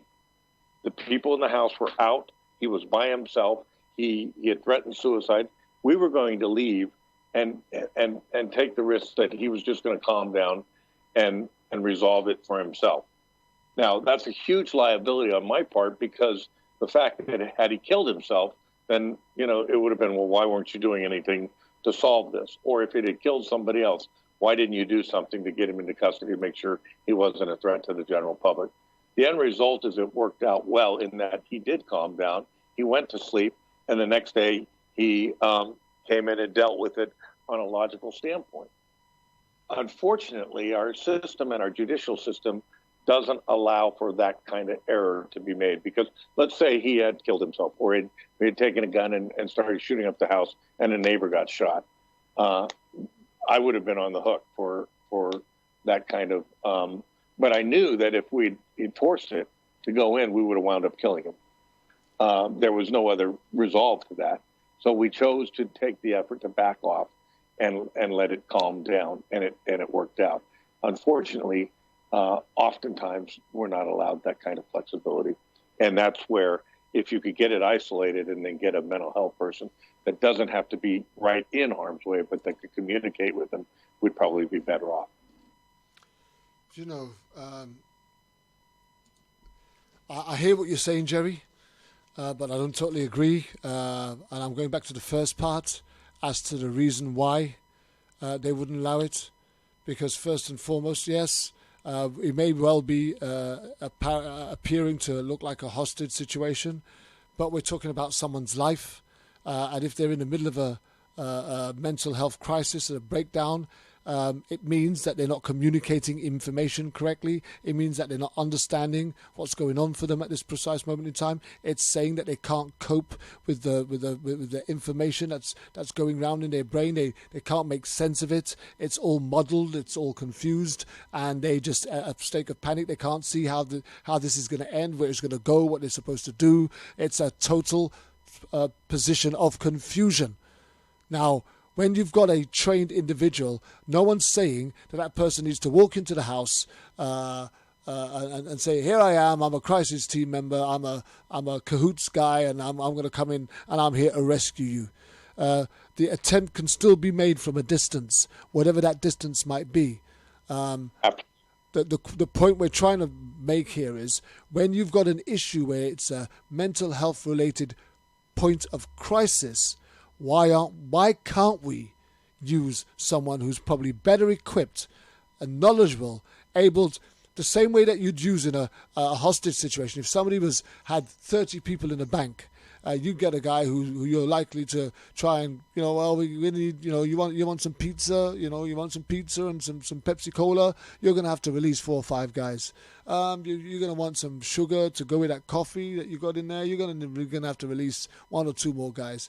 You're probably getting really thirsty now, and you could do with some more drinks. So you're going to have to release 1 or 2 more guys. It's good faith here. You got somebody who's equipped, right? That guy is not always necessarily armed, right? And sometimes the police will even allow the guy to go into the building to have a talk. He may well be a trained officer, but he's not always armed. He's not always able to protect himself or burst these people free. What he is gifted in the skill of a vocabulary manner that allows him to be able to communicate with this individual in the hope that he can bring about a peaceful resolution. Now, that's what the crisis guys are, right? They are not... they don't need to be armed. No one's saying that we arm them, but these are the people who understand the state of mind that the individual is in and can best find a way to communicate with them to bring about a peaceful resolution from whatever distance anybody deems to be safe. What I can't understand is why law enforcement ain't using it more efficiently.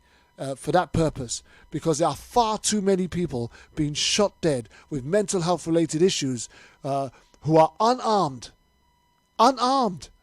most of them unarmed, yet we're still... The simple answer to that, Kervin, is time and money. Yeah. And personnel. And that's a sad indictment, right? It's a terrible indictment, but the flip, what I was trying to get to is not that they have to go in armed, but if somebody does go in, or if somebody does, a mental health professional that's unarmed gets put into a situation and it goes bad, then the typical public response is, what was law enforcement thinking? Why did they allow this to happen? And they're going to be held liable for that. I agree with you. I agree with you, Jerry. But once again, I'll say this: the person doesn't have to go into the building. 90% of these individuals are not armed. They're going through a mental health crisis. Most of them are shot dead while they are not in the possession of a firearm or a lethal weapon. Right? My point is, if you were looking at dealing with it from a distance, by phone, by megaphone, until that person, at least the person, the cahoots worker, the crisis team member, the mental health specialist can give a clear indication of that person's state of mind, erraticness, and possible ability to communicate on a better level, bringing it to a peaceful resolution. If that expert turns around and says, you know what, I've tried talking to this guy for half an hour, he ain't budging. This guy's hell-bent on doing something catastrophic. I could understand somebody saying, we haven't got time or money for this, step aside, we're going in. What I'm saying is the decisions that are being made to kill these individuals are being made by people that are trigger happy, who have absolutely no understanding of how to communicate with somebody that's having a mental health crisis. That's our problem. Exactly. I agree with you. But the reality is it comes down to time and money and availability of people. I mean, I don't know how many times I've been at a scene where I've called for, let's say, child protective services, or you want to get somebody and put them in an imminent danger, and it takes the entire shift of one officer or 2 officers to deal with that, and they're off the street. Now, that doesn't mean we shouldn't do it. We need to do that. But the fact is, the reason it's not happening is time and money. And that's a horrific, I don't want to sound like I'm justifying it, because I'm not. It's wrong. I absolutely agree with what you say, Kervin. We should have somebody that's dealing with it safely from a distance. The end result is that most agencies do not have the resources in which to allow that time and money. Amen. You know what, Jerry? I believe that time can definitely be spared. There are some extra moments that could definitely save a life. Yeah. But the money is being given out freely after these victims have been murdered, as there is like an endless drought. So the money is there. It's not utilized for that initial purpose. But I understand exactly what you're saying, but that definitely should not be an excuse. These officers go on paid vacations every single time that this happened. So there's funds somewhere. If we would provided more towards getting the effective results to make sure that human life still exists versus paying these officers to take a vacation after the fact, then that would help out a lot. And that comes back to what Patrick has said, that the pressure needs to be put on local officials and local politicians to allow those resources to be utilized correctly. I totally agree. Listen, guys, we've got. I never believed for 1 minute we was going to run out of time that quickly, right? We've got 1 minute left, and I haven't even got to the part of what we're going to do for 2020. Do you know what? Listen, guys, we've just had so much fun doing this. Is fun the right word? I don't know. All I do know is we've really been able to go over a lot of ground today, reviewing the cases. The two most important things for me was qualified immunity and mental health, and I think we managed to get that both out. You guys have done an absolutely terrific job once again. I want to just wish you all a Merry Christmas, a Happy New Year. TJ says that she's lost in battery charge world, trying to get her phone charged up, so she probably ain't going to get a chance to get back here and say Merry Christmas and Happy New Year to you all. So I'm saying it on behalf of her. I want to thank you. I want to thank God for you. You guys are absolutely superb and great. You've all got 10 seconds because it's already run out of time, but 10 seconds each to say anything that you guys want to say to the audience that are listening in. Go. Talk to you all next year. I'll be ready. That's right. I see you. Well, hopefully God blesses us each to see each other in the new year and make more great shows. Amen. And get some answers. Some acknowledgement to Dee. You're coming up on the angelversary of Andre, and my heart's with you. My prayers are with you. Hallelujah. Thank you so much, Stephanie. Thank you. Guys, Dee Martin, Jerry Summers, Patrick Lane, Scott Russian, Stephanie Babb, Yolanda McNear, and most importantly, TJ Therese Gallagher. I thank you. I honor you. It's been a great year, 2019.